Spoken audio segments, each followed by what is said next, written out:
Okay, ladies and gentlemen, let's get started. We're going to talk a little bit about filtration today. My name is Gary Tatterson, Chemical Engineering Department, North Carolina A&T. This used to be part of a short course. Okay. Basically, after each segment, I ask people to list the 2 things that they learned. Okay. Anyway, this is not my phone number. Anyway, the books I used for this course, the main one is the Filtration Principles and Practices, 1987. Gives you some information. Took some of the information from Robert Breike's book, and then we have Nelson, involved with the dispersion of powders into liquids, and then crushing and grinding operations. Some from there. But we'll talk about filtration, general aspects of filtration. Filtration is a very old operation. It's been around for 30 or 40 centuries. Filtrate is the liquid undergoing filtration, and the filtrate carries solids in it that you want to remove from the liquid. And the cake is what stuff is left behind. Questions might affect filtration selection. What are you trying to do? Need to clearly state the objectives. Do you have the right process objectives? Do you have the right equipment for the job? If you got processing problems because you have wrong equipment selection, if you have wrong equipment, what adjustments can you make to make the equipment more versatile? Do you want to save the cake as a product? Do you want to save the filtrate as a product? Do you want to retain the solids in the process? Sometimes the filter press or the filter up, you have a slurry occurring in, say, a reactor, an agitated tank, and you want to keep the slurry into the system. So the exit has a screening or a filter to keep the solids from exiting. So that would be an example of retaining solids in the process. 2 major types of filtration is cake filtration and depth filtration. Depth filtration captures particles inside the medium. There's no real cake buildup. That's the interstices of the medium that are important, used for very dilute filtrate, often removing small quantities, used for large and small filtration flows. You heat your house, you have some sort of heating unit, and air circulates.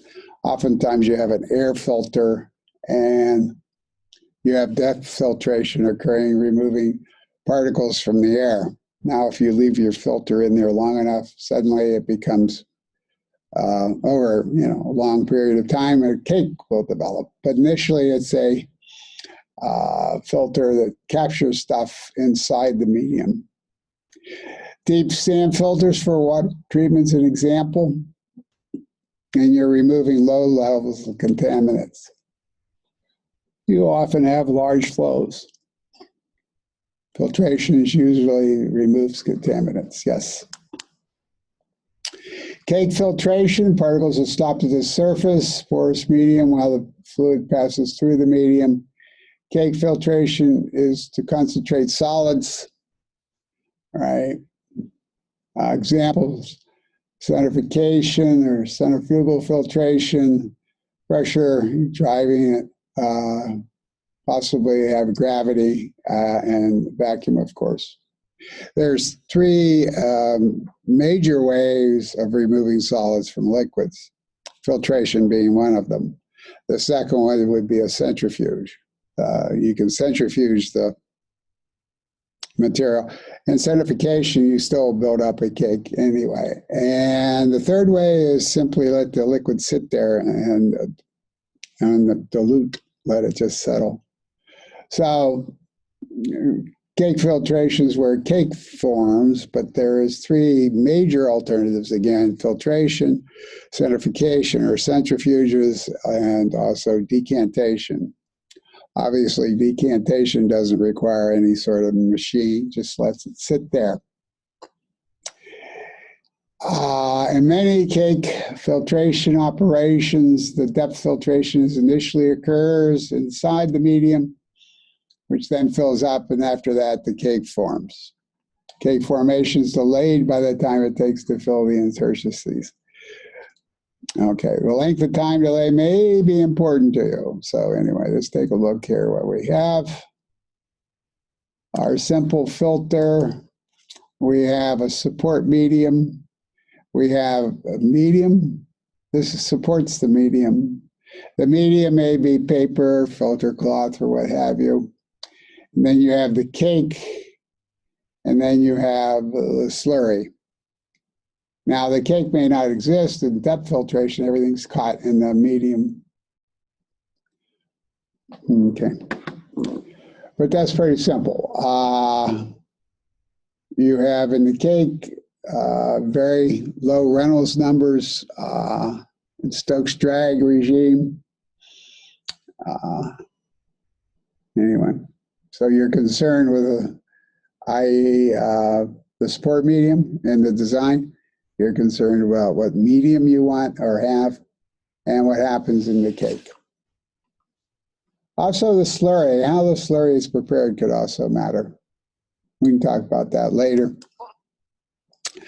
When somebody says filtration, they really mean perhaps 4 steps, not just 1 step. You always have some sort of, or you, not always, but you often have some sort of pretreatment. You have some sort of solids concentrating, perhaps. Then you actually have the filtration, and then you have the post-treatment, right? So pre-treatment, got to get the solids suspended. Maybe you're also mixing in flocculants to make the particles larger in size.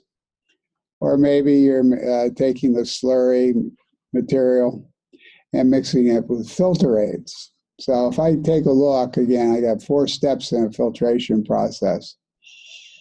Okay, so I have pre-treatment, which may be chemical coagulation or flocculation, or physically, I may worry about crystal growth.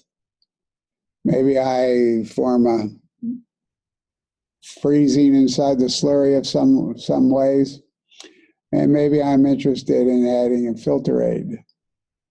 Flocculation tends to be chemical, filter aid tends to be mechanical. Then it's often necessary to run solids concentrations. The amount of liquid, you want to reduce that as much as possible. So I may be running it to a thickening cyclone or a hydrocyclone, or I may let it just sit. If it just sits in a tank, you may have considerable settling going on, and certainly helps you in filtration. Okay. Solid separation, well, during the depth filtration, right, we got no cakes formed. You might have deep beds and cartridges, and after a while the bed gets contaminated, so you got to recondition your bed. But up here with the cake, you have centrifuges or you have filtration, right? Centrifuges, Baker Perkins, old company underwent a name change and now it's called BP. Again, I recommend getting on YouTube. I have a video of a centrifuge that they have or sold. Very informative. And they also have a cake in the centrifuges as well. And in cake filtration, you can have it run continuous as in a belt filter, or you can have it run batch as in a Nooch filter or a vacuum filter. So big split here, centrifugation, and then just filtration. And the third one ought to be in here, but not just decantation. Continuous decantation helps. Post-treatment. Post-treatment, you may have membranes or possibly use ultrafiltration. Post-treatment, you got to worry about cake washing. You have a filter cake formed. It still has the filtrate inside it to some degree. So you got to displace the residue filtrate out of the cake. So you have some sort of displacement. You may want to re-slurry it or repulp it, might be a better word for it, re-slurry or repulp it, to expose the residual material for further separation. Or as you displace the filtrate inside the filtered cake, there's always a residual left due to the no-slip conditions or whatever. So you may need to wash it twice. First washing takes it down to 90%, maybe 95%. Second wash will take it down. The residue be down around 2% or so. Then you also have deliquoring, which hydraulic deliquoring or mechanical deliquoring or simple drainage. Just let the cake sit there and it'll drain. Now, deliquoring can also be done with expression. It's not listed here. And expression is a fancy word for squeezing. For example, you have two types of tea drinkers. You have your tea bag, and it's contained in a medium. A tea bag is the medium. The tea is your material. It's a leaching process. It's not necessary. Anyway, you'll notice that some people don't squeeze their tea bags, so they're not going to express their tea bags. On the other hand, some people squeeze their tea bags to get the most of the tea flavor, the residual out. So that would be the dewatering type of concept. Expression is you have espresso coffee where you squeeze the coffee, get the, anyway. So under pre-treatments, you're trying to change the particle size. Trying to change the particle size. Bigger particles are easier to handle. You can do that by chemically, or you can do that by mechanical. Pre-treatment slurry usually attempts to alter the properties of the slurry to make it easier to filter. Basically, you can take something that's difficult to filter and add flocculants to rapidly form larger particles, which rapidly settle. Flocculation is a mystery in and of itself. Basically, you have these long-chain polymer molecules that attach themselves to two different particles, and so they're attaching themselves. So they move together, and then you got a few more particles that are flocculated, and a few more particles flocculated. So you got a big particle, basically. Porous and flocculated together. Not too strong, however, not too strong. And you got the particle large enough that this helps in the filtration process. So you have flocculation, coagulation treatments to change the particle size. Particles flocculate to join with other particles to increase the size for easy filtration. Now, as opposed to flocculation or coagulation, there's filter aids. And basically, increase the permeability of the cake. Basically, it makes the cake more porous. Basically, it forms flow channels inside the cake, reduces flow resistance through the cake, while producing the desired clarity of filtrate. So obviously, filter aid has to be chemically compatible. Don't want filter aid to react. Should be chemically inert and soluble. It shouldn't damage your product and your cake. It should be able to, because you got another separation problem, right? Separation problem, you have solids in a liquid, you got a filter. But if you use filter aid, you're adding another material. So when you get the solids out of a filter cake with filter aid in it, now the question is, how do you separate the filter aid away from the cake material? So improves filterability by forming a ridge in incompressible cake. Should remove the finest solids at the most economic flow rates. Example, filter aid, diatomaceous earth, or expanded perlite. Here's a listing of them. So you have different filter aids over here. I'm not quite sure why this has been separated out. But anyway, we have amines, resins, additives. You have inorganic filter aids and organic filter aids. This is filter aid uses, so this is the manufacturing, what you're after. And this is, I guess, the filter aid. Again, inorganic processing, you use perlite. Inorganic processing, you use cellulose.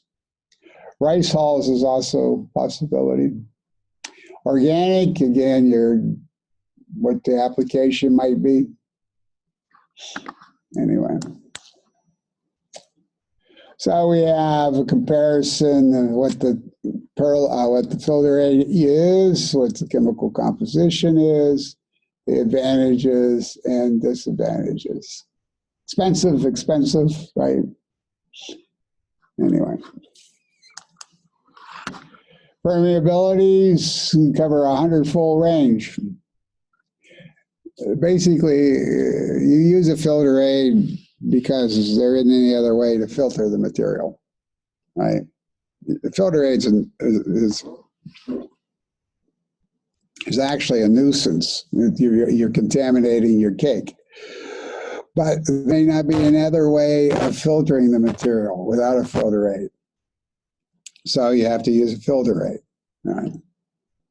Filter aid reduces the cake resistance. Okay. You may have user rates up to 5 kilograms per square meter. Anyway, we got TiO2 and clay resistance drops rapidly.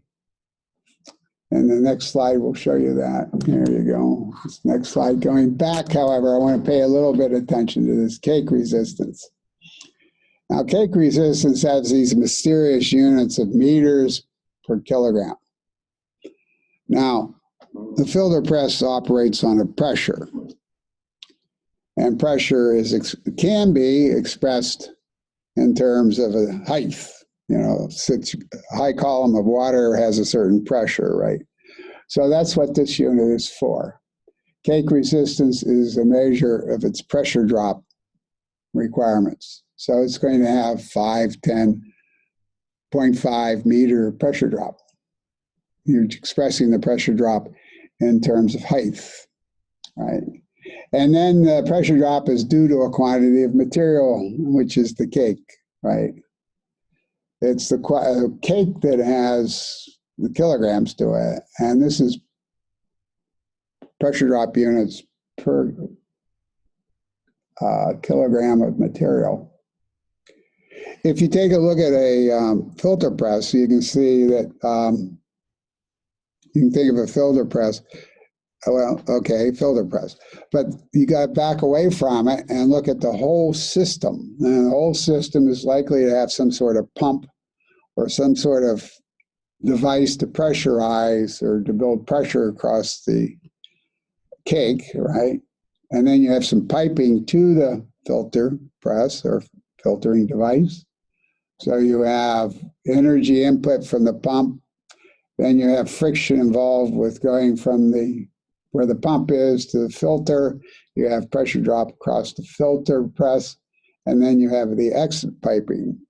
So you can look at a filtration unit as simply being a part of a piping system where the filter press is causing a pressure drop, right, on your system curve, so to speak. If you apply the mechanical energy balance to a piping system that goes to a filter press and from a filter press, you'll gain a lot of information about your process. And if you haven't really done a mechanical energy balance on your filtration unit, you should do so, because a filter press is nothing more than a pressure drop device, okay, in a continuous flow filtration process. Okay, so filter cake resistance is quite mysterious in units, but from the point of view that your filter cake is causing a pressure drop, and pressure drop is measured in terms of height units, then this unit is completely explained. Then you got to recognize that the more material you'll have, you got to have an expressed amount of material there. So that's why it's meters per kilogram.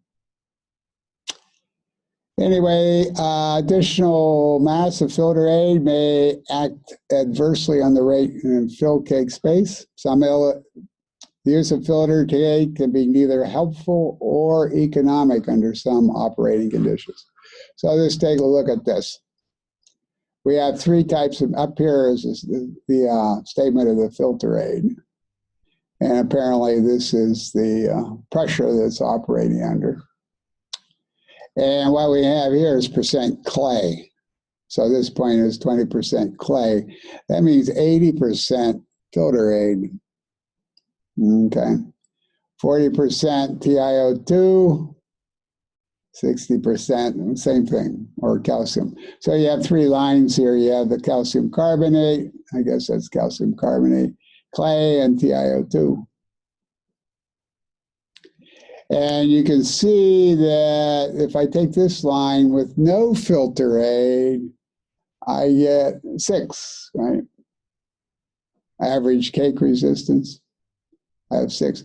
However, with filter aid, if say I did, say 80%, 20% filter aid, I would be at 1. So that means production probably went up by a factor of 6, right? If I have 6 resistance going down to 1 resistance, I have a reduction of 6 times the resistance.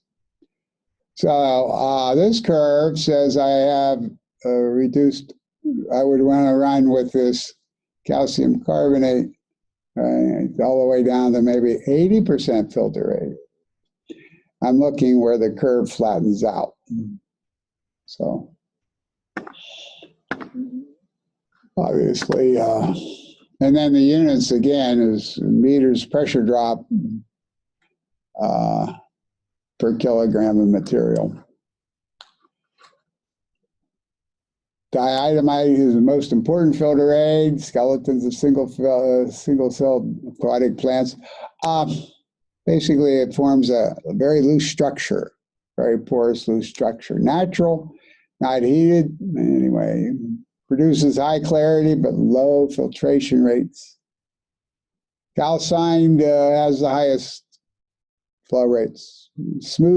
Calcine smooths and lowers the drag through the, you gotta, to help you with filtration, you gotta understand the fluid mechanics going on. Perlite, second most important, right? Perlite can expand 10 times with by proper grinding. That's interesting. Heated perlite pops like popcorn. It whitens after explosions. If you go to a potting facility or buy potting soil, you see these white particles in your potting soil.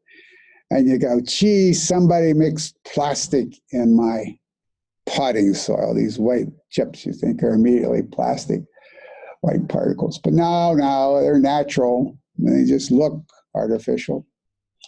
Anyway, must compare clarity of filtrate, which is process-specific. Overlap performance can be expected. Right. Lots of materials can be filter aid, or azoles I mentioned, carbon, asbestos, cellulose. So your checklist on pre-feed, right? Feed's important. You got to pay attention to how you treat your feed, right? You can treat your feed well, or you can treat your feed badly. How fragile are the materials And how do they degrade? Or basically, how do they break apart? Now, if you're feeding your filter press with a pump, right? What type of pump? Is it a positive displacement pump? Is it a centrifugal pump? Or is it a diaphragm pump? Now, positive displacement pumps, they have clearances in there, and you may want to worry about the interaction of your slurry with the clearances inside a positive displacement pump. So perhaps you get a positive displacement pump that doesn't have as much clearance, and doesn't have any tight clearances in it. Or centrifugal pumps, right? There, it says pump. Centrifugal pumps. But no, that's not really a pump. You may think it's a pump, but actually it's a hammer mill. And it'll take your particles and reduce it down to reduce the particle size. You've spent all this time flocculating up the particles, and then you pass it through a pump. And the pump, being a hammer mill, reduces your particle size down. Anyway, so you ought to pay attention to the idea of mechanical breakage and the pump being a hammer mill. What are the pre-treatments that are to be done and why? Flocculants, coagulants are to be used. How does the addition of filter aid improve operations? All right, filter aid, that very fine filter aid. About pumps breaking down your particle size, we also have filter aid in here that's really can be quite troublesome. You've been continuously being supplied with filter aid from this filter aid company. And bags come in. Go ahead and use it, no problem at all, no problem at all. Bam, you got a problem. And so what has happened, potentially happened, is the filter aid particle size changed on you. You were typically using filter aid of a certain particle size. Everything works wonderfully, and the supplier consistently gave you the same particle size, except one or two bags, suddenly there's a whole bunch of fines in there. In a filtration process, fines are can be the kiss of death, shuts you down. So very fine particles will actually fill up all the little interstices that are formed with filter aid. And you have a porous cake, but now with the very fines filling in the holes, you have a non-porous cake. Or suddenly you get slimed. Now, slime consists of very small particles that are flat plates, so to speak, in their structure. And it's just like laying brick. And after about the third row of bricks, the flow is cut to zero. So here you are. Everything's wonderful. And start up your filtration unit. In 3 minutes, the pressure goes through the roof. And you've been slimed where there isn't any flow passages through your filter cake. That's something to look forward to. Or I should say, try to avoid. So you're going to have slimes, you're going to have changes in your feed, you can have a centrifugal pump been changed. Maybe you, two pump speeds of 1,750 RPM with slippage, and then 3,550 RPM for 3,600 RPM pumps. Those are going around pretty fast. And anytime you have a pump maintenance where you potentially change the impeller size, you also change the hammer mill capabilities. Those rotating impeller blades are just nothing but hammers in a hammer mill. So this gives rise to all sorts of unpredictability about filtration. Filtration can be quite unpredictable. My wife bought some tea bags. Tea bags worked very well, except for where the tea bag ripped And in that case, she had tea leaves in her tea. And so, you can have all kinds of behavior happen to you. Perhaps you have a rip in your filter medium, which is very possible. Anyway, what are the chemical and physical properties of your feed? Vapor pressure, particle size. Pretreatment should not be difficult. Should not be difficult to separate later, and should not have any adverse effects on the processing. Now then, as for solids, let's take a look at solids here. Now, I looked at this from Ralph Nelson's book. Appreciate it. He's I'm going to take some more stuff from Ralph. He was the lead consultant, and I think he was the lead consultant in filtration for DuPont. Anyway, nice guy. I met him several times. Anyway, he has this picture in his fantastic book. You have particle size, you have cubes. Now here, particle size actually matters, right? Over here with needles, which is quite common, by the way, how do you put the diameter on this needle? Actually, this length may be important to take note of, right? And then another point, this needle can go through sieves or screening apparatus with openings larger than this length in here, the diameter. It can go in vertically through there or on a tilt go through. So even though that it's large, it may be 3 or 4 screens down that match up with the cross-sectional area here. It's the cross-sectional area here, not this cross-sectional area. You gotta watch out for cross-sectional area. Then we have this business about a flake, flaky particles, right? Say you're working for the paint industry, or you're working for cosmetic industry, or you want high, somewhere where you want high coverage, right? High hiding power, I guess it would be. There would be some sort of high hiding power index. Anyway, so what's the diameter of this flake? Well, again, the diameter may be important, but you got to recognize the particle size is not round.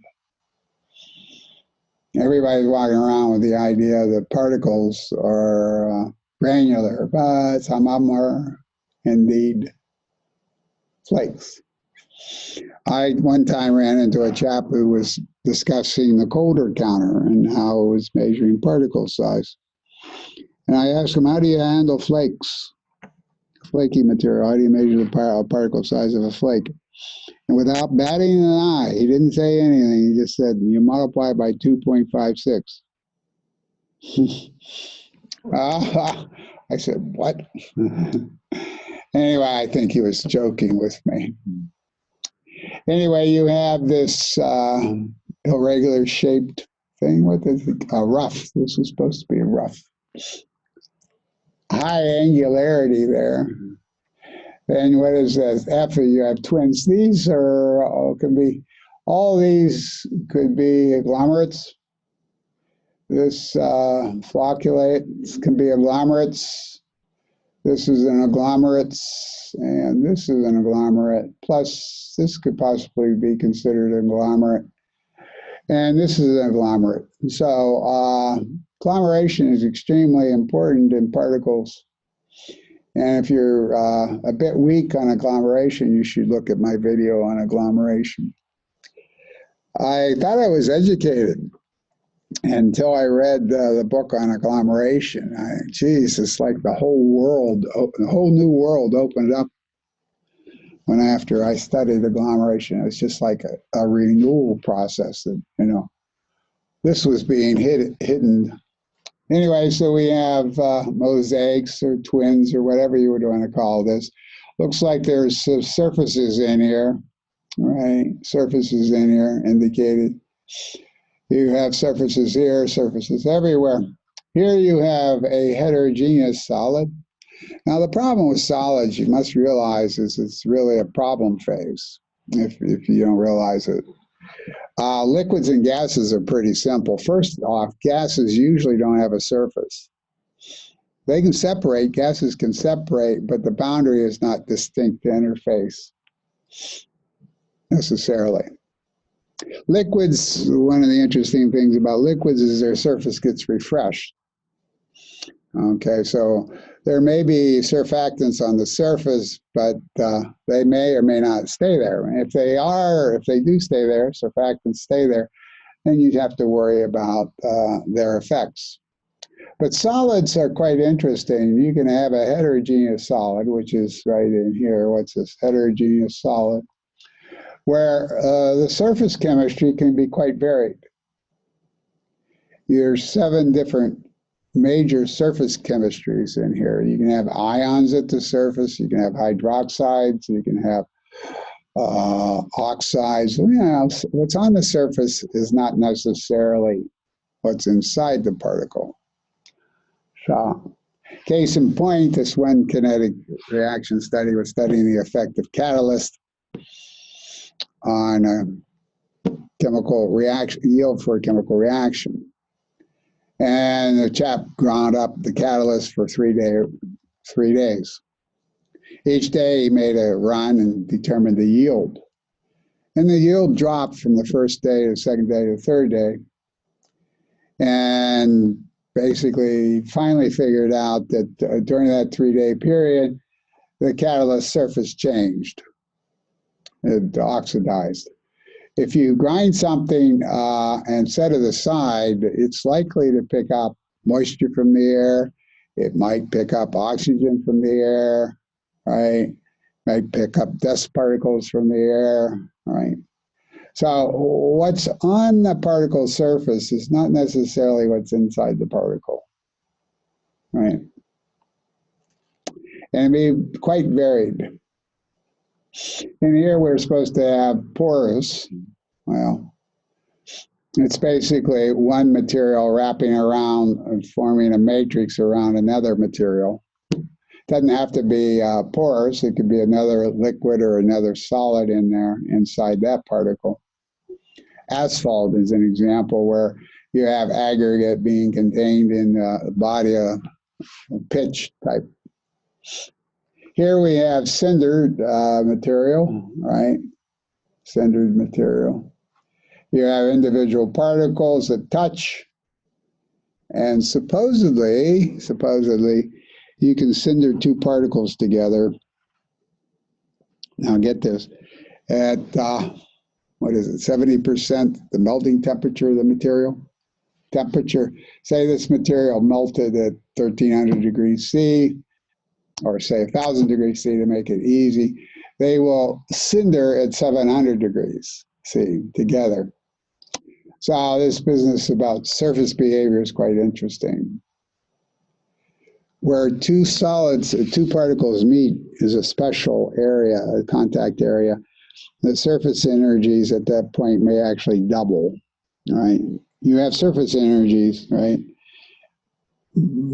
for particles or for material. And when they touch, you have one surface touching the other, and that contact point has effectively twice the surface energy, because you got energy from one particle, energy from the other particle. To demonstrate that concept of surface energy, I want you to microwave 2 hot dogs, okay? So you microwave 2 hot dogs. Now, microwave puts the energy on the surface of the hot dog and heats inward. Anyway, you should recognize the surface. The nature of the surface has changed as you microwave hot dogs. It looks like they're cooked, right? However, now I want you to microwave the same hot dogs, or get some fresh hot dogs. And instead of keeping them separate, you have them meet at one sort of contact point. You microwave the hot dog. And likely they'll fuse together at that one contact point. So you don't have separate hot dogs, you have the hot dogs being linked together. Anyway, again, the idea is at the contact point, 2 surface energies converge, and it's a magical area. I prefer to call things magical. That way I don't have to be scientific about it. Anyway, it's kind of interesting, the cindering process. Fusing my two hot dogs together would be like a cinder. Now, this thing is so irregularly shaped and stacked that I would imagine, again, if I had a stack of these called a cake, they would be quite porous. However, if I have these flakes up here lining up side by side, right, I quickly have a solid wall. Here, I am not going to have a solid wall. Over here, we have particles that are basically agglomerated together. You have contact point. Contact point collects moisture from the air. Contact point, the chemical reactivity is changed because of the contact. It's a place where moisture possibly can collect from the air.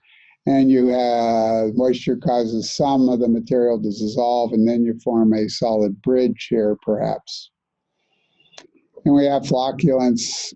Basically, a particle starts out like this with long chain polymer molecules, and they attach to other particles, which attach to another particle. So you have some sort of surface reactions. I guess it's not really surface, but close to surface reactions between these two particles and their polymer chains. So you might have something looking like that, or something looking like that, or something looking like that. And then we have candies, lockjaws and whatnot, where you have a layering process going on. It's kind of interesting. Your assignment, just for funsies here, I want you to go and watch how jelly beans are made, right? Just give you an idea of jelly beans.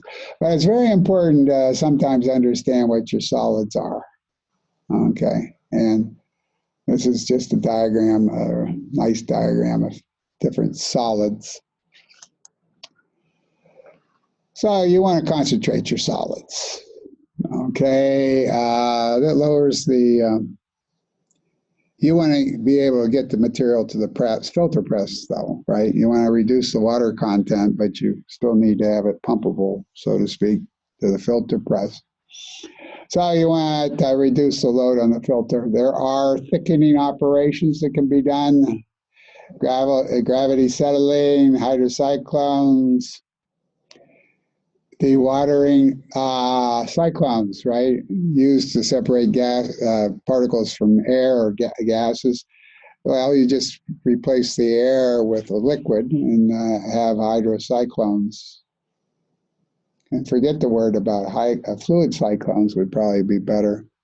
Hydrocyclones implies water, but fluid cyclones, you might even have them staged in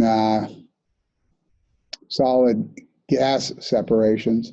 You have big cyclones followed by smaller cyclones. You could dewatering or thickening. Dewatering is a mechanical process. Thickening may be a chemical process. You can add thickeners. Thickened by gravity, sedimentation produces slurries that form cakes more rapidly. So you do decantation, and then you pull off the feed to your filter press from the bottom portion of the decantation. And that could be a really cool thickening process. Supernatant from gravity sedimentation can be treated by clarification. Got to figure out exactly what they mean by clarification. So what's the apparent viscosity of the slurry? What's the particle size range? What's the nature of the particles? Information often determines design. For example, I have 0.05% clay. Now it's fairly well dispersed. It's sort of like a haze. And then I have a 2% of fiber slurry in there. So this would dictate that I have a two-stage process going on. One to handle the clay, and that would be at the end. And the first one would be removing the fibers. Fibers are removed first because they're easiest, and the clay is taken out with filter aids, perhaps. So, you need to do a little bit of heuristics on your feed analysis. Feed of slurry nature dictates the design. Processing needs are speaking to you. Are you listening to them? This immediately speaks to two-stage process. You do the first separation, you do the easiest separation first. Identify difficult steps and don't do them. Oh, heavens, you've run into a college professor who tells you don't do anything difficult? Yes, I'm always amused by my colleagues who I consider them research scientists. So they have this problem. It really doesn't have much of a solution, and they've been working on this problem for 10 years. I come and encounter the problem and figure out a way to go around it. I'm not going to solve the problem, but I can certainly avoid the problem. An example of an impossible process is blowing air through a 10-micron particle cake. Right, 10-micron particle cake is much similar to a brick wall, right? I mean, brick wall is at least probably porous to some degree. Anyway, you're not going to blow air through a particle cake 10 microns. And another one is don't try to filter submicron particles either. That might be one. Right. You don't want to fight nature. Another example of an impossible design, bad design basically, is a child's tricycle. If you take a look at an old-fashioned child's tricycle, it has a tipping mechanism to it. It sort of tips over, either on the right side or left side, and it causes kids to have scraped knees or whatnot. So then you have these Hot Wheels come out. Obviously, the Hot Wheels lowers the children's seat, and tipping over a Hot Wheel is a lot more difficult to do. So here you have a design that doesn't work well at all, and here you have another design that works spectacularly. So what are you going to do? Buy your kid a tricycle or buy your kid a Hot Wheel with a seat so doggone low that it's almost impossible for them to tumble? And that's why ATVs are four wheels as well. I mean, three wheels is a natural, unstable design. Four wheels is awful hard to tip over. You roll over, but not tip over. Anyway, let's go on. Best way to solve difficult problems is to change the problem. Change the objectives, change the processing methods. Pick the easiest process to do, absorb problem processes. Okay, I told you that solids is a problem phase. Right. Testing, do testing to fuel the slurry if it is safe to do so. Some of the stuff you filled is dangerous. Other stuff is pretty safe. One really cool test, this is from Ralph Nelson, I think. Okay, where is it? Anyway, I think it's Ralph Nelson. Apologize if it isn't. Basically, you take a test tube, fill it with your material or slurry that you want to filter. Make sure you shake it up, right? And then invert it on plotting paper. And as it sits there on top of plotting paper, the liquid front goes out, right, through the plotting paper. If you draw circles around the test tube, put the test tube in the center, and you have these circles, you measure the time that it travels from one circle to the next circle. And that time gives you some idea or gives you an indication of the level of cake resistance. The cake is the test tube sitting on the blotting paper, the test tube, inverted test tube on the blotting paper. The cake is building up inside that test tube. And as the cake builds up, basically you have some sort of measure of cake resistance by how fast the liquid front moves from one circle to the next. The circles are drawn on a blotting paper beforehand. What's the settling rate? What's the approximate particle size? What to do? What do simple filtration tests tell you? All right, tests should be obtained on the rate of cake buildup, liquid content of the cake. Okay. Oh, sorry.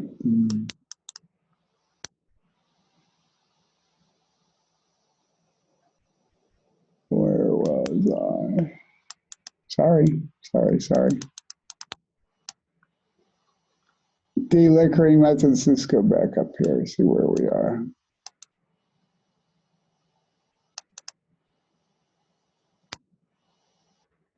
We were talking about this, and now post-treatment. Various things that you can do to post-treat your filtration cake. First off, your cake is going to be filled with residual solvents, or excuse me, residual filtrate. So you might want to wash the cake with, typically if you wash, first time you'll get 95% out. If you wash the second time, you'll take it down to 99. You might want to repulp the cake.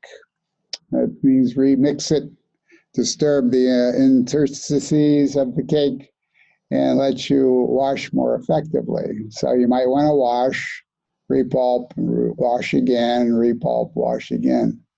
You might also want to do expression, or basically you take the cake and compress it. In a sense, that's cake deliquoring, right? Removing the filtrate. You might, after repulping, and you might making it porous again, disrupt the cake so its porosity goes up. Then possibly you can blow dry your cake. Obviously, the word drying should be, drying is difficult. You want to try to not rely so much on drying as you can. Equipment used depends upon what's done, right? Repulping, compression, expression, blow drying, expression requires different equipment. Post-treatment should be in any design, right? Washing, all right?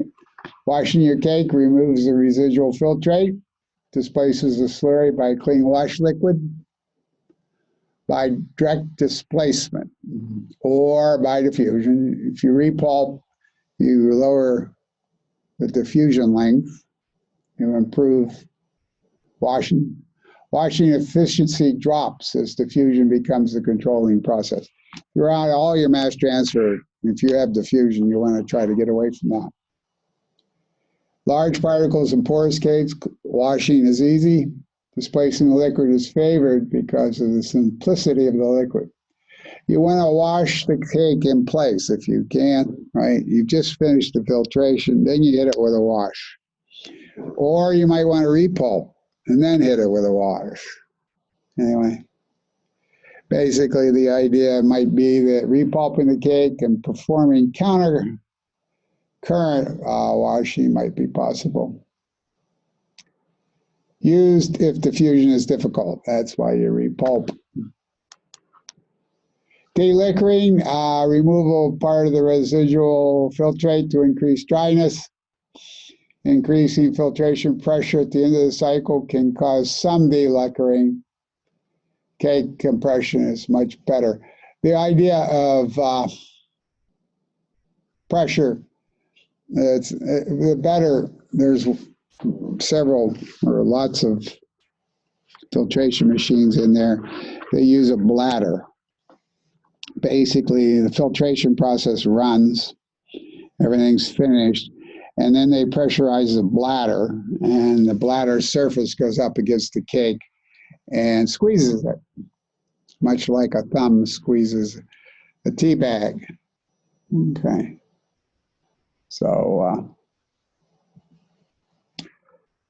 you get that done, you get rid of a lot of the filtrate.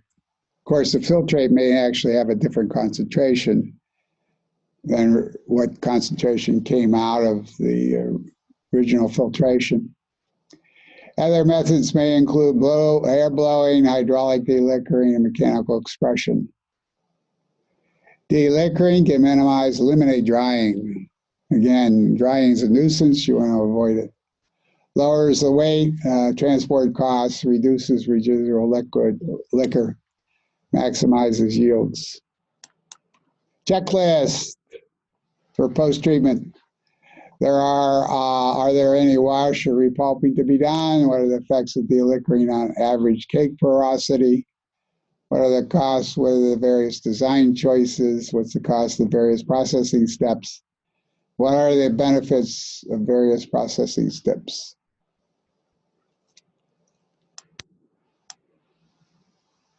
Okay. Analyzing the filtration process. It's very important to get a proper perspective on the entire process. You should look at the filter press as a pressure drop device that's in a pumping line. You should develop the mechanical energy balance for your pumping line, where the filter press is one pressure drop measurement item. You should understand the pump curve, the pressures of the pump, and the volumetric flow rate of the pump. Design information not available. For example, you typically don't have cake resistance. You typically don't have particle size distributions. These may actually change on you. You got a system that produces you a particle size distribution, but it doesn't produce particle size distribution consistently. Okay. Settling rates of the particles, expected rate of cake buildup, moisture content of the cake. You can't look this stuff in the handbook or the literature. Filtration behavior tends to be process and site-specific tests, need test experience. Need a set of basic questions to be answered. Good filtration designs. Let me stop here for a second and pause. Okay, let's talk about good filtration designs. Each stage should have clearly defined process objectives. Why? These should be clearly known. Equipment operation should clearly match the supply of the process needs. If there's a poor match between needs and the equipment, or the equipment and operations, then improvements can be made. If this hasn't been done and clearly known for your product, then it should be done. Right? Anyway, moving along here. Some operational questions. What is the growth rate of the cake as a function of pressure and flow rates? What's the production rate? This you can obtain from modeling or calculations. What's the mass and volume fractions of solids in the cake? What type of filter medium should be used? Filter medium is a serious issue here. What type of pump should you have or should be used? Do you use a centrifugal pump? Do you use a fast fill pump? Do you use a high pressure pump? Often fast fill pump first and then followed by high pressure pump second. Might be a two pump process here. What are the various processing times? How long will filtering take place? What's the capacity of the filter? How does the filter rate compare to the capacity of the filter? What are the different operations to be done and what is the length of time? What's the method of discharge? Are there any limitations to material properties? What design improvements can be made? And optimization, is it possible? How to optimize the system? Specifications, very important. What is the cake made of? What's the mass fractions? What is volume fractions? What are the insolubles in the cake? Cake moisture, how thick can the cake be? What are the contaminants in the cake? How clear the liquor? What are the permissible particle size and concentrations in the liquid, in the liquor? And what are the potential contaminants in the filtrate? Filtrate's also a product. How clean should the filtrate be? What is desired in the filtrate? What can be tolerated in the filtrate? What are the particle specifications in the filtrate? Product specifications determine processing. Usually you can determine the correct filter medium if there's a pre-coat. Pre-coat is obviously, or often is, filter aid. Any final polishing step needed? Filtrate specifications with the Tyndall or Jackson turbidity readings, visually clear, liquor with trace solids, visually clear liquid after some time, undissolved solids contents, what's the grams per liter, ppb or ppm. Economic balance between product specifications and filtration requirements for their processing step. Cake moisture is reduced by expression or blowing operations versus heating loads. Oftentimes you leave the cake in the press and further express it with a bladder or dry it. What are the specifications for the final product? What can be delivered from the process? What can't? What does the customer want? That's very important, what the customer wants. And also ancillary to that is what the customer needs. Anyway, filter designs. Many designs are available. Important to understand the characteristics of these designs. Equipment can be classified according to filtering characteristics. So you have fast, medium, slow, and dilute. So the rate of cake buildup.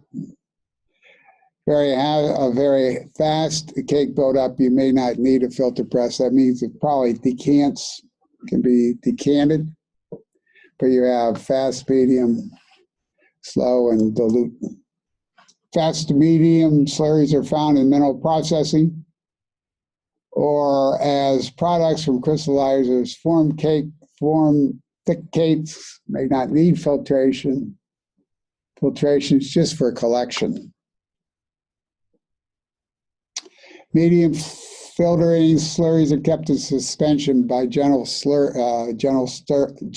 stirring. You're looking to 3 to 5 centimeter cakes, formed with a vacuum in about a minute. Slow filtering slurries require pressure to increase the flow. Then you have dilute cakes. All this is coming from, we should cite the reference here. Let me cite the reference. Good reference for filtration, obviously, is this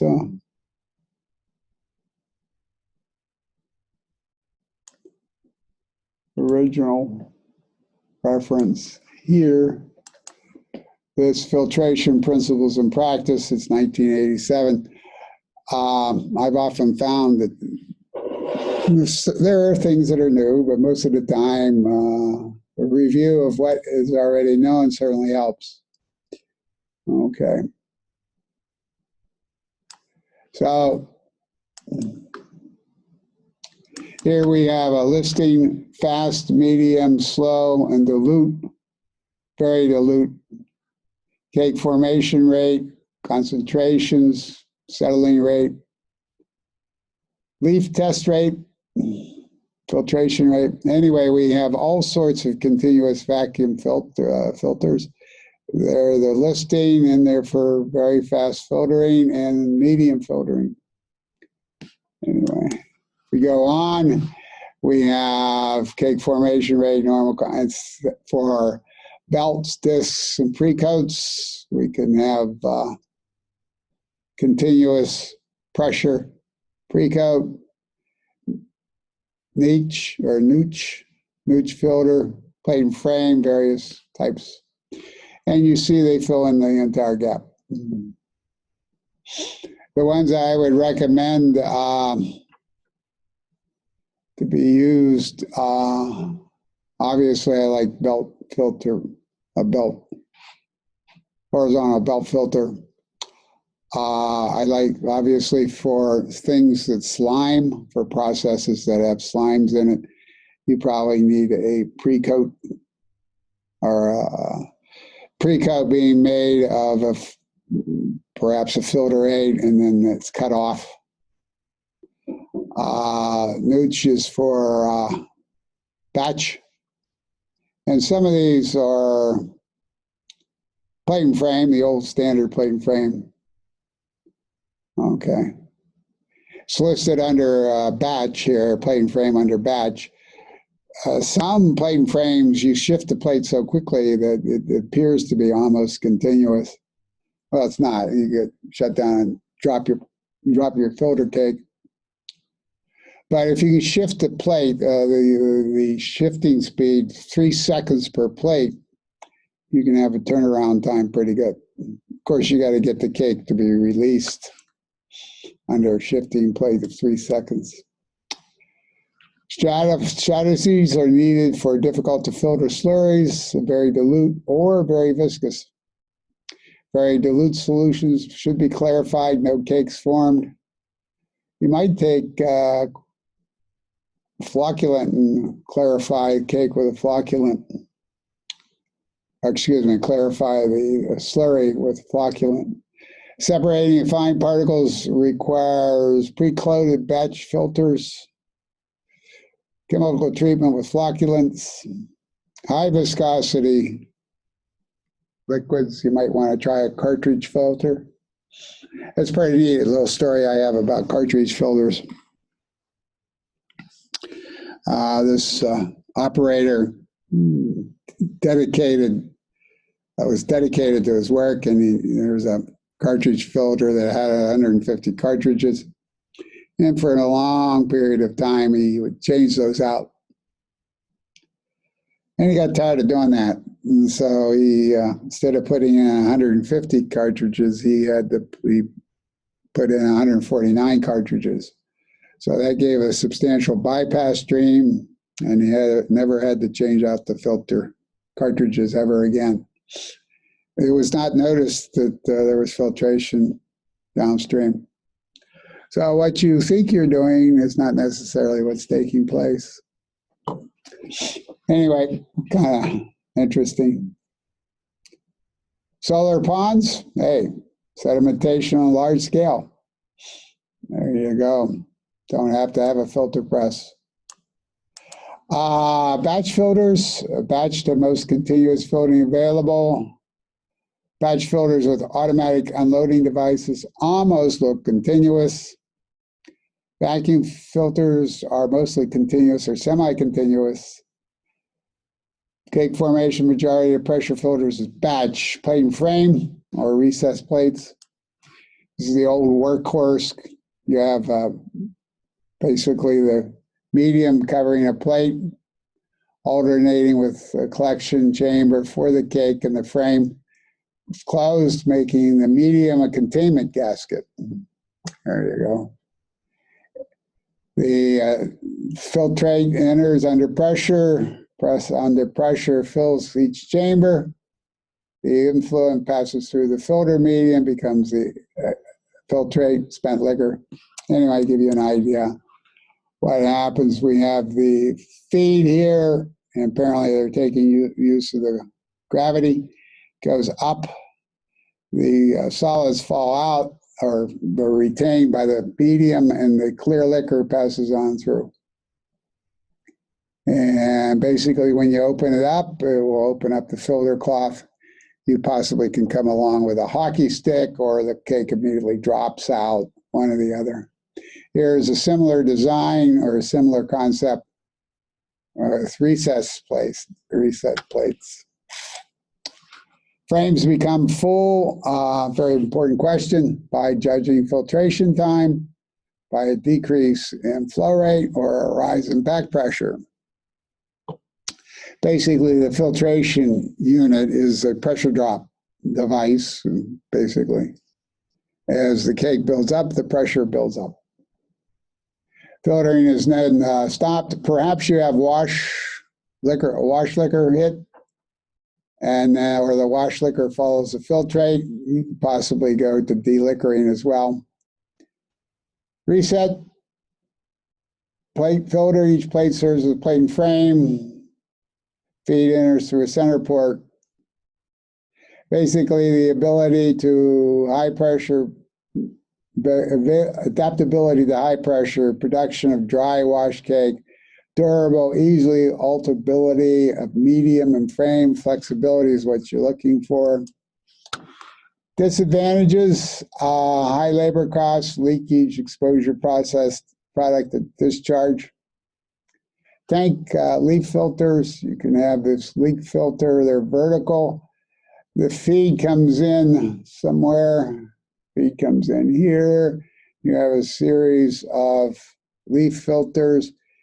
The flow crosses through on the other side, the internal side of the leaf, and it goes out the bottom or flows.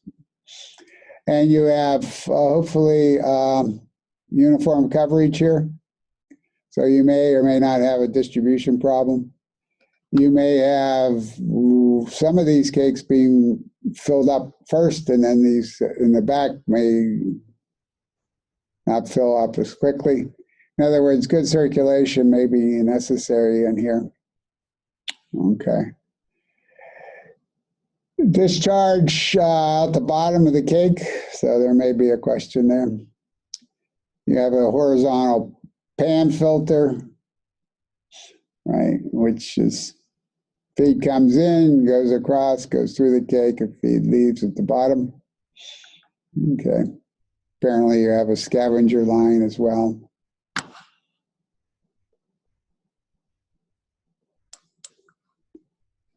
Plate, filter tank contains horizontal plates. Cake builds up and the filter medium supports. The cake does not fall off. Disadvantages of a horizontal filter like that is going to be loading or unloading, I should say. Good for small production runs, intermittent operations. If it takes a long time to clean the thing, then it's going to be long operations. Tray filters, basically the idea of trays in there. You have inlet. Again, you're looking for uniformity across the entire trays. Maybe you have a distributed inlet. Goes to the filtrate at the exit. You could put a tubular filter. You can have these tubes exposed, big, huge.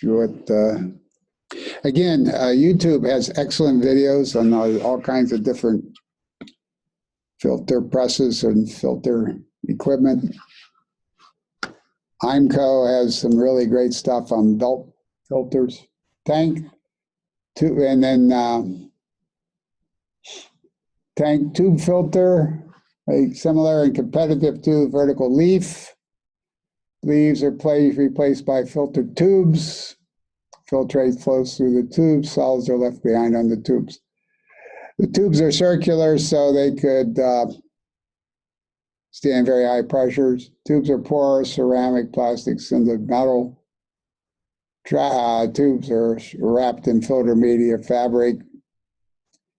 Mechanical movement or backwash pressure can detach the cake, or you back blow the cake off. Right? Should be uniformly cleaned every time, which may be difficult.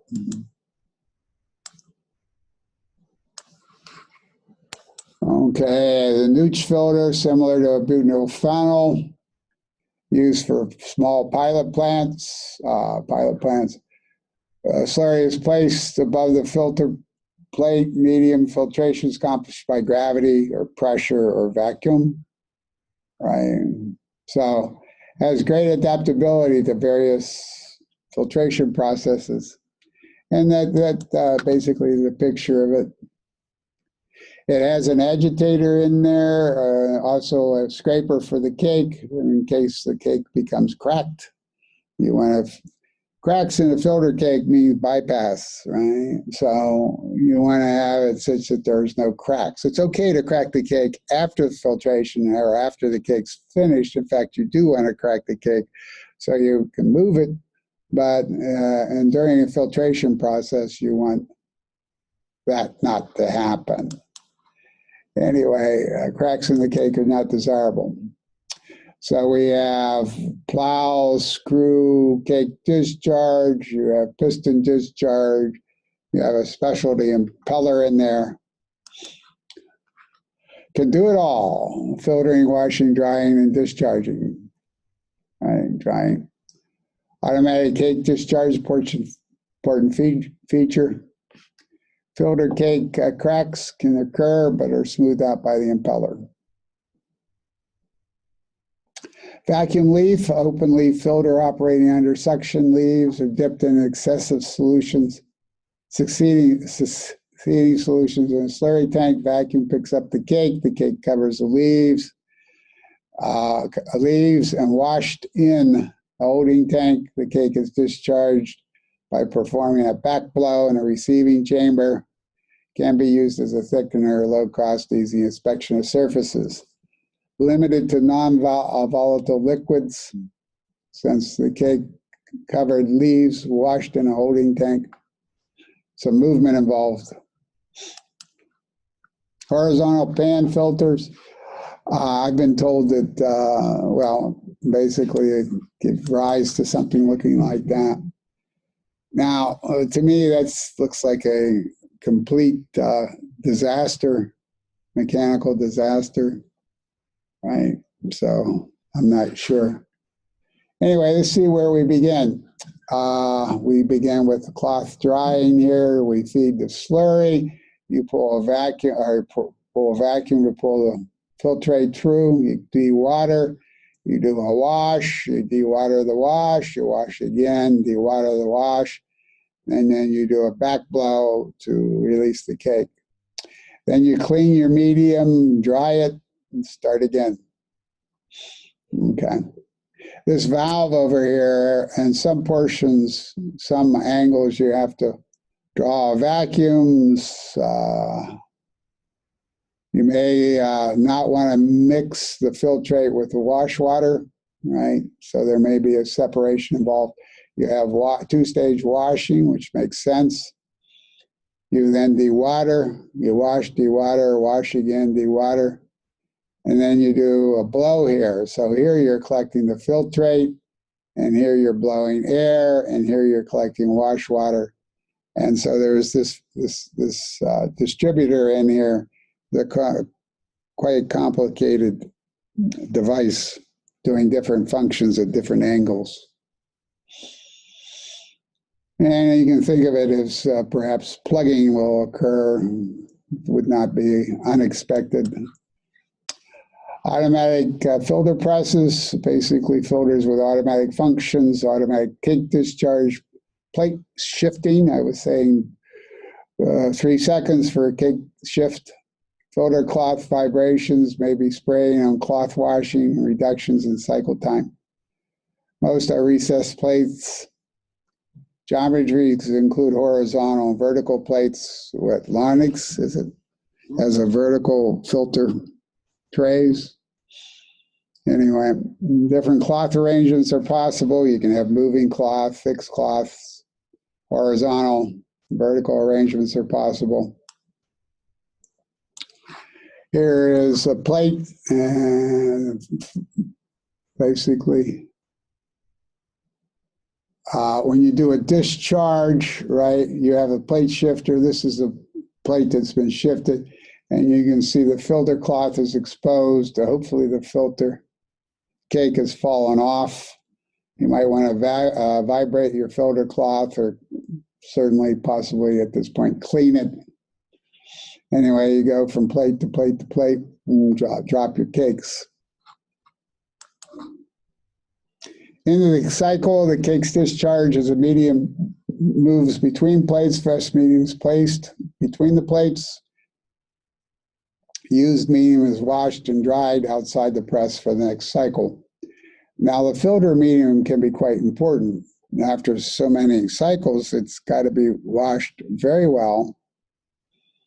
Okay, so you may have washing at one level where it's just quite done just well enough to maintain continuous operation.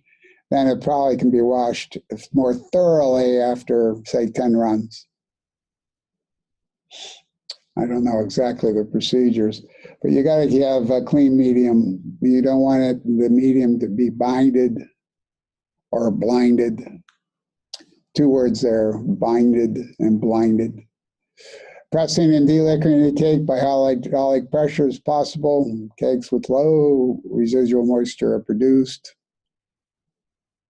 Filter binding is minimized. Presses are flexible but costly. Continuous filter. This is an example of a continuous filter with a belt discharge, right? So let's take a look at this thing. Again, we have as the first off your filter mediums along the drum, right, all the way around. It's being supported by a support, right? So it's picking up, it's going through the slurry tank, picking up cake here. So you're doing a suction here, right, of the filtrates coming through. Cakes left behind, filtrates coming through and discharged. Up here now you hit it with two washes. Now wash could happen here, then suction and another wash up here. Now, since it's riding on a filter medium leaves the drum and come over here, and the cake release is over here. You have cake release coming off. And you have two rollers that are rollers mechanism, and then you have your cake washing going on over here. And it may even pass in the reservoir. So the discharge is up here. Okay. Now, forget about the filter medium, but now we have something that's difficult to filter, or we have a slime. We have material that is a slime. So the way you handle slimes, remember, slimes will shut down an ordinary filter press in a matter of a minute or two, right? So what you now then do is take this drum, pre-coat it with a filter aid, perhaps. You build up a layer, maybe 3, 4, 6 inches of filter aid all the way around this drum. Building up, building up, building up. Then you put your slurry, your slime slurry in here. And the pre-coat, again, is 6 inches thick or so, or 4 or 3 inches thick.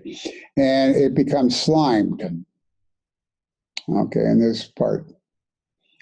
And then I don't know exactly what you wish to do with slimes, but on this side over here, you cut off the pre-coat with a knife. So the layer of slime that has been picked up, you cut it off. You remove it from the surface of the pre-coat, and that leaves fresh pre-coat available to be slimed again, goes around, gets cut off, goes in, gets slimed again, goes up, cut it off. So, that's the way you handle slimes, one way of handling slimes. Here is a device that's got vertical. I think these are vertical. This is rotary drum again. And the rotary drum, again, this is a special type of arrangement along the center of this, right? Some is pulling suction of filtrate, some is perhaps doing a back blow, some is doing collection of wash water. So here we have the same sort of a device. Cake removal system, that's this thing right here, cake removal system. It's an endless belt, right? It's a continuous belt. It may be strings, right? You could have strings. Cake is lifted off and collected. Strings don't work as well as belts. Strings, that's what I say. Strings don't work well on thin cakes. Typically, you like thin cakes because it means faster, higher performance in filtrations. We'll talk about a little later. Belts and strings require alignment. Oh, geez, can you imagine that? And are expensive. Roller discharges, where the roller presses against the cake and discharges. It's simple and cheap. Rotary drums handle moderate to low resistant material. Rotary drums serve as a pre-coat for highly resistant slurries. Pre-coat attracts resistant slurries to form a cake. It's cut off with the cake. So rotary drums are not useful for fast settling slurries. You might if you feed from the top, but that's unusual. Well, maybe it's not unusual, but feeding from the top for a fast settling slurry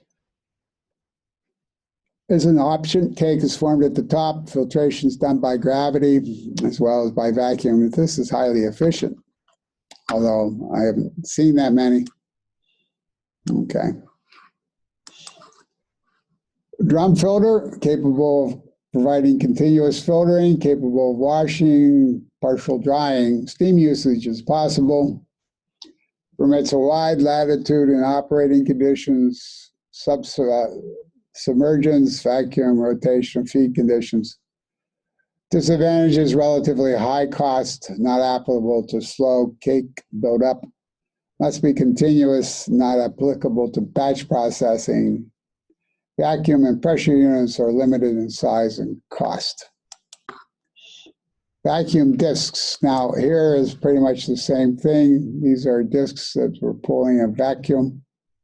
And the same sort of thing here. The problem with this is the discharge. Since how do you get the cake off the vertical disc?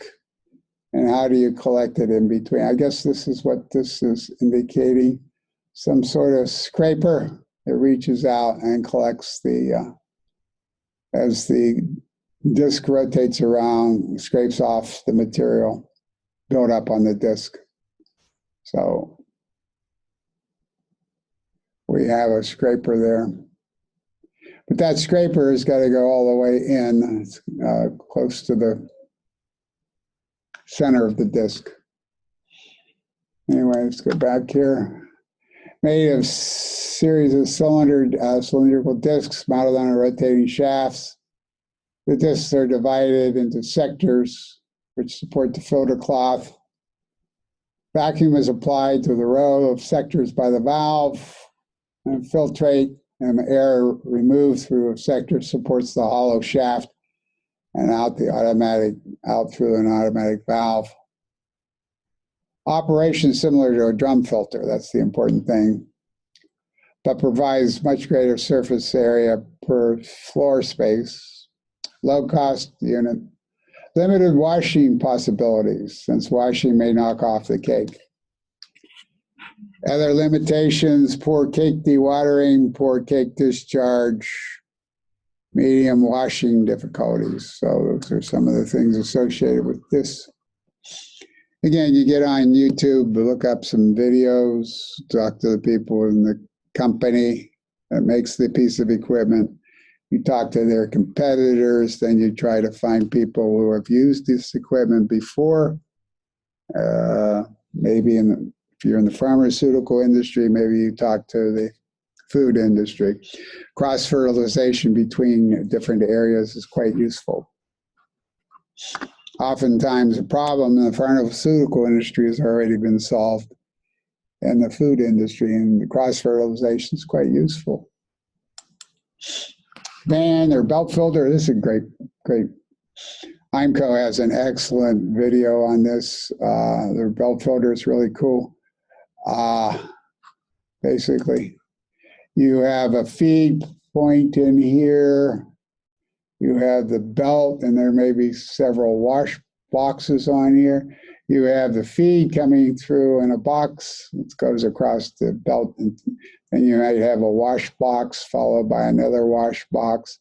And in between, you have the filtrate riding on top of the porous belt, and the liquid drains through the porous belt. Kind of cool. And you start out with a liquid slurry here, and you end with a dried cake at the end here. It's quite interesting.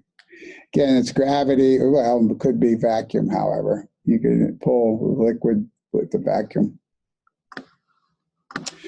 The belt has to be porous, obviously, and obviously you have to clean your belt on recycle, right? So this being the filter medium. Again, this is fairly long, and the IMCO movie is really great. IMCO video, sorry. Really great machine. Then we have thin cake or dynamic filter. Now this can be used also as a thickener. Right, fixed filter discs alternating between disc agitators. Discs are covered with filter medium. The discs prevent cake growth on the medium. So you're not looking to make a cake necessarily, but you're looking to take out the moisture, or excuse me, take out the filtrate. Slurry is deliquored from stage to stage. Slurry emerges as a thick mud, so there is no cake discharge here. But the thick mud is likely to have a lower liquid content. No cake formation or little. You have high filtration rates. And probably a fairly useless device for its purpose. Again, you're not forming a dry cake, or you're forming sludge, mud. Okay. Other filters? Well, innovation hasn't stopped. New innovations are continually being announced. New capabilities are being developed. New combinations of filtration and expression. Membranes. Well, I was lecturing away in filtration. We were talking about membranes, and young lady in the back, she had 10 years experience, and I asked her, I says, what do you think about membranes? And she said, don't. She works in the area, and she's not high on membranes. Apparently membranes get dirty awful quick. But that's just, what can I say? That was her experience. What's interesting about the human beings is that you can have two different plants, and you give them the same piece of equipment. And one plant adapts to the change and said, this is the greatest improvement we have. It's wonderful. Thank you for making the change for us. The other plant says that this is the worst piece of machine we've seen in a long time. Please take it out. So you have the same piece of equipment, more or less, probably being used in similar processes. One plant has significant acceptance, and the other plant doesn't accept it at all. So that's kind of interesting about the concept of innovation. Matching filter with applications, that's what you need. You need to match capabilities of filters to the needs of the process. Okay. Need to determine moisture content. Is the process to be continuous or batch? Simple tests, again, the capillary suction test, or the inverted test tube on a filter, a blotting paper. Very useful. Tells you whether to filter or not filter, right? If you invert a test tube on a blotting paper and that liquid front does not move, you definitely have a filtration problem. Okay. Preliminary data are useful. Design depends upon how the solids and liquids are handled.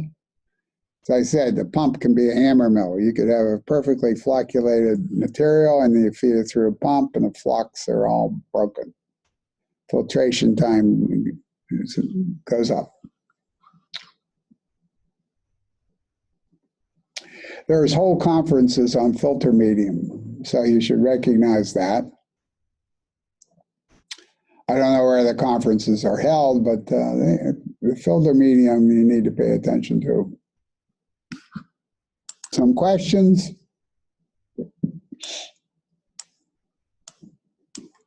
Let's move on.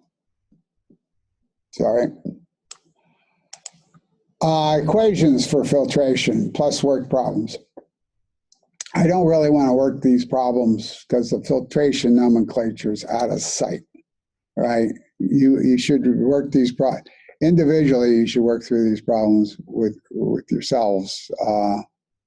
I'm I'm assuming I'm talking to capable engineers or capable people that can do the mathematics. What I want to make sure you understand, however, is the 4 or 5 different types of filtration problems out there, right? If I take a look, again, I don't know why these are underlined. Try to remove the underlining, but apparently the word processing unit doesn't let me remove underlining. I apologize.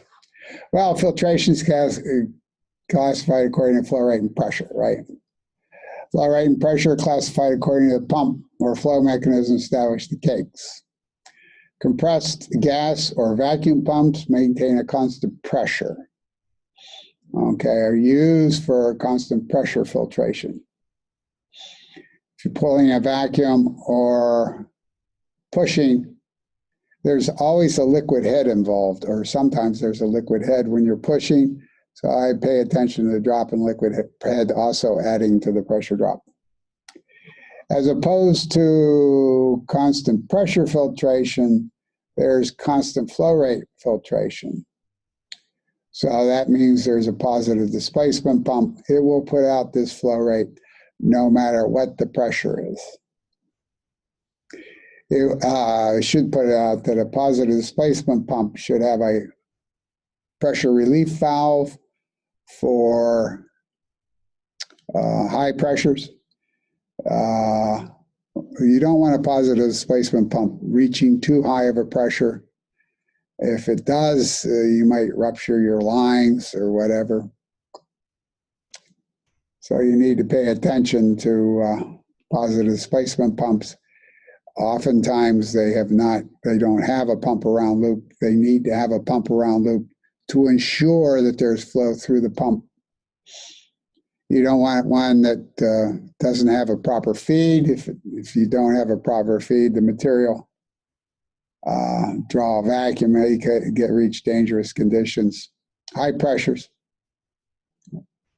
I was at a conference one time and they had a positive displacement pump. It was a small one. And they were demonstrating some sort of flow and they had PVC pipe. Okay.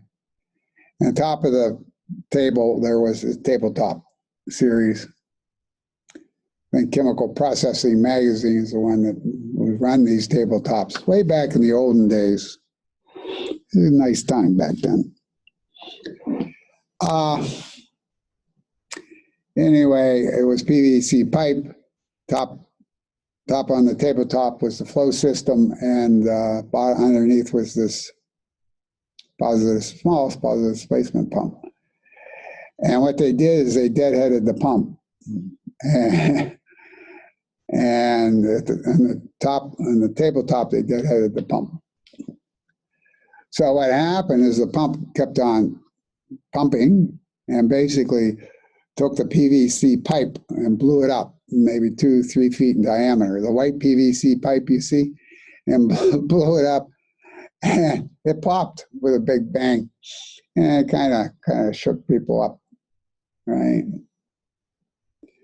So then the centrifugal pump is used for variable pressure and variable flow rate. So we have constant pressure, constant flow, and variable pressure and variable flow. And this is sort of indicated here. Constant pressure is up here with time. Constant rate is a slow build up with time, right? As the cake builds, the cake will build linearly probably, and the pressure will build linearly. However, if the cake readjusts itself, this is an incompressible cake. If the cake readjusts itself at higher and higher pressures, becomes more and more consolidated, so to speak, you have the cake being compressible, i.e. consolidating, and the constant rate pressure will rise. The flow is constant, but the pressure drop due to compressible cake may actually rise. This is you got to understand, to do this problem here, you have to understand the compressibility of your cake, which is probably poorly understood. Maybe not, but poorly understood. Then you have the centrifugal pump type of feed where you have variable pressure, variable rate. As you basically centrifugal pump, you have a pump curve, which you should obtain from the manufacturer for your pump. And you should realize that you have different pressures for different flow rates. Pump curve, typically when you lower the flow rate, i.e. you have more resistance to flow, the flow drops off, the pressure goes up. So what happens is the problem actually has to integrate up along the pump curve. Okay, we'll get to a little bit about this later. Constant pressure, constant rate, variable pressure and rate.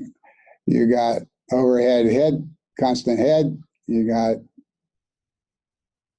positive displacement pumps, or you have a centrifugal pump. Okay, so flow through filter cake is slow motion. Slow motion regime, flow is at very low Reynolds number. Several things is the viscosities can be quite high. Maybe not, but can be quite high. The diameter is quite small. You're typically talking about the porosity of the cake. And then the velocities are low. So you're in the slow motion regime, which means I earn Stokes drag.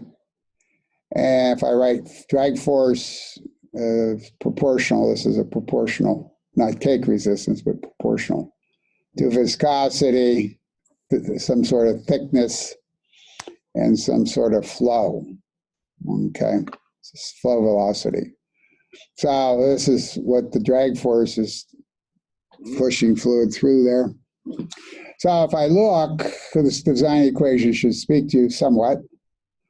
One, if I run hot, I have low viscosity. So if I run hot with my feed, that means I'll have lower drag force, lower pressure drop. And production rate will go up proportional to the pressure applied. The higher the pressure drop, the higher the production rate, and vice versa. Now then, the diameter you can think of as particles, perhaps, or porosity. And drag force will go up if this diameter tends to be, well, this ought to be porosity, right? This length is what fraction is open, right? So the more fraction it's open to flow, the less pressure drop I'll have. So this equation can tell you a lot about how to operate your equipment. Now, like I said, the nomenclature is horrendous in these problems, and they get away from you a lot. And I work average, or I should say, back to our reference, the filtration book that I referenced earlier. If you look at it and go through the 3 or 4 different pipe flow problems, it's quite intriguing. They work all of them for you. Basically, I'll just go over this equation right here. First off, I want to multiply by dW. Put that over here. So I have pressure drop is equal to viscosity, cake resistance, velocity, and dW, right? And dW is that length that we previously saw. So I have some sort of force per area, and I have is proportional to viscosity, cake resistance, flow, and the amount of material there, or this dW. Now, if we examine the units going back, we have the units given here. Cake resistance is meters per kilogram. Cake mass, or the W, is kilograms per square meter. The velocity of the cake is meters per second. And the filtration is in pascals, and the viscosity is in pascal seconds. Okay.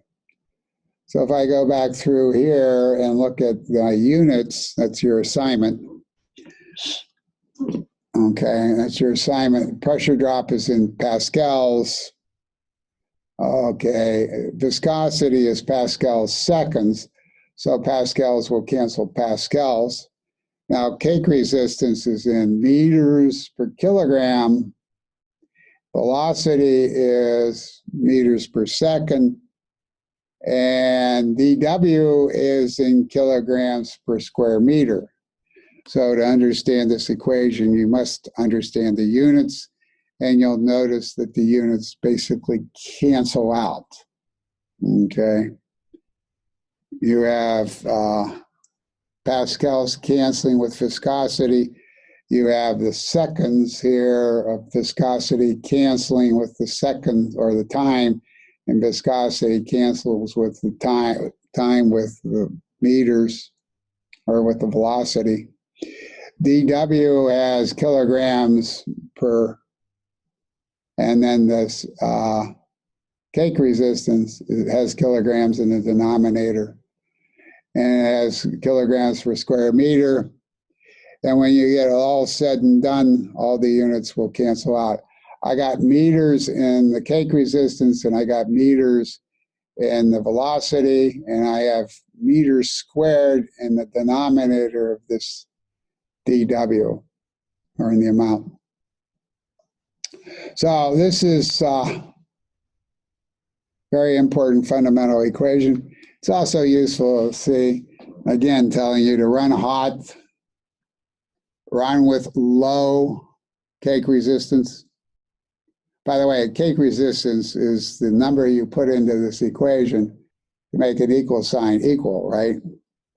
I mean, cake resistance is an experimental quantity, right? You may be able to estimate it from theory. We won't argue with that.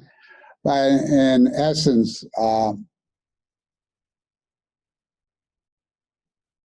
it's an experimental quantity. So your assignment would be, you have your operating filter press. You know the pressure drop. You know the kilogram per square meter. You have some idea of velocity across the cake. And you have some idea of the pascal viscosity levels. So the only thing you don't have in your experimental data is, well, first off, your experimental data fits this equation. Right? You go out, measure pressure drop, the viscosity, velocity, and the kilograms per square meter. You calculate alpha, alpha being cake resistance. So if you haven't done that, you probably need to do that, give you some idea of the cake resistance that you have. And you take this fundamental equation and you go through various things, various operations. Again, I've lifted this basically from filtration book, and I wind up with this equation here, where I have pressure drop minus the pressure drop across the medium. So this is supposed to be pressure drop across the cake.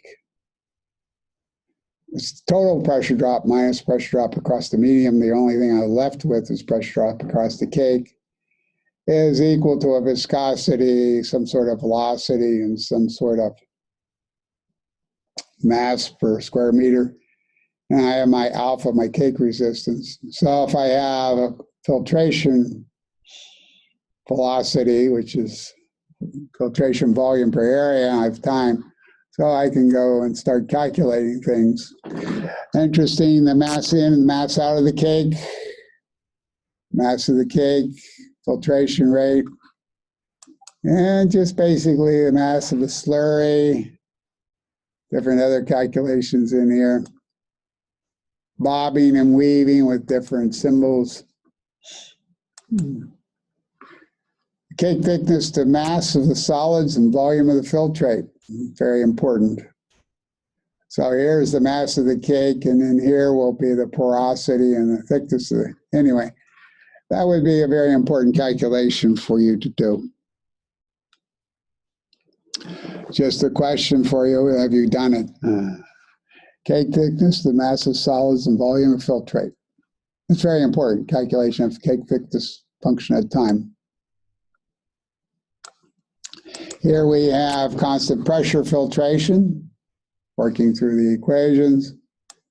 Again, and then your wonderful book, Filtration, that I mentioned earlier, has an example problem. Again, you got to pay attention to the units, and they come out with something called Ruth's constant, if I'm not mistaken. Where's Ruth's constant?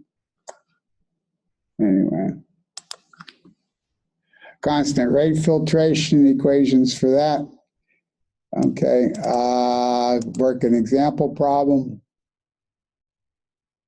Filtration rate made it constant. Anyway, the results, and you plot that up.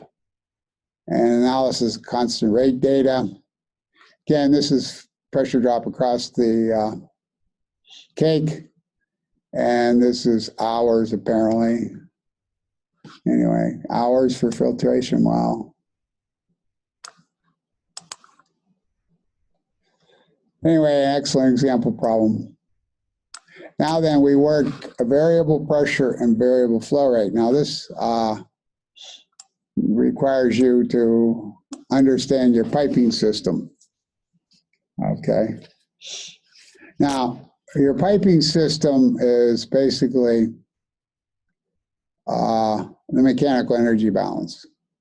So you plot the mechanical energy balance along here. And basically, in the mechanical energy balance will be a term for your filter press. Okay, so you have a piping system, and it has elbows, T's, and a pump and whatnot. This is pump curve. This is your pump curve. And so what you have, these are lines of different mechanical energy balances. So to solve this variable flow rate, variable pressure, you're at this operating point. Excuse me, let me back up a bit. The mechanical energy balance describes your piping system and includes descriptions for your filter press, right? And one of the major items for the description of your filter press is the flow rate. So all along here is the flow rate going into your filter press. As you see, as I start up with an empty filter, I have high flow rate, low pressure drop. Now, as the filtering continues, I build up a cake, and the cake adds a resistance. And so I'm no longer at this operating point, I'm at this operating point. Again, the operating point is where the mechanical energy balance intersects the pump curve. That would be the operating point for your system. Mechanical energy balance is also called the system curve. And the pump curve is obtained by the pump manufacturer. So initially, when the filter is empty, you're right here. As the cake fills up, it increases the resistance to flow, so your flow drops a bit. As your flow drops a bit, there's a little bit rise in pressure. And the resistance, this rise here, gives you some estimate of the rate of cake thickness being built up. Cake thickness is a resistance, right? And then you're operating at this point, and bit more flow through it, changes the resistance, increases the resistance across the filter cake, and now you're at this operating point. The cake added some more resistance, and now you're at this operating point. So to calculate a variable flow, a variable rate filtration with variable pressure, you have to integrate up a system curve, integrate up a pump curve, and changing your system curve at each point. It's a very complicated calculation, and you got to keep your wits about you to get the right answer. But this is perhaps the most difficult pump calculation, except for the fact it would be variable pressure, variable rate with a compressible cake. And even then, that the compressibility would actually be included in this. The pump curve is gotten from the pump manufacturer. Hopefully you're operating near and around the best efficiency point for the pump. You're not over here where you have very high pressures and low flow rates, and you're not over here where you have low pressure and high flow rates. This is called gurgling. No pressure, high flow rates. This is the point of where your pump becomes deadheaded and not so great. Anyway, so you need the pump curve and you need the mechanical energy balance for the system. And literally, you can plot this. For variable pressure, you plot pressure, and at the same time, you're measuring the flow. So you can pressure that you have versus the flow you have. So you could actually plot these points with your data from your operations, right? Not calculated, but data from your equipment. I love implant experiments where you don't have any theories, you don't have any, well, you might have some theories, don't get me wrong. Theories, okay. But you have the data. You can't beat data from a plant, right? You study the problem right there. I'm just curious how many of you have plotted your pressure versus your flow rate.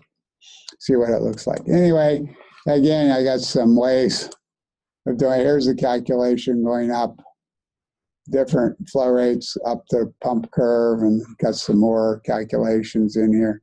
It's very complicated. Look at this. Look at this operation. I just go whoosh, whoosh.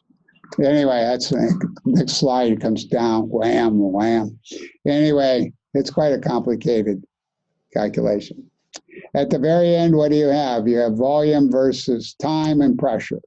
So here I have the pressure build, and here I have the volume passed per square meter. This is the final graph that you would get from such a calculation.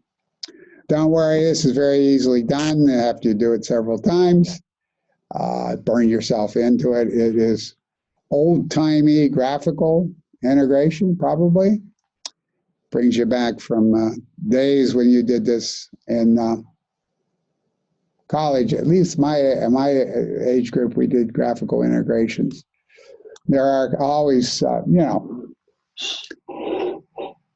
question is, you get on these software packages, I suspect, given the ambitions that are out there, I suspect there is a software package that will do these calculations for you, right?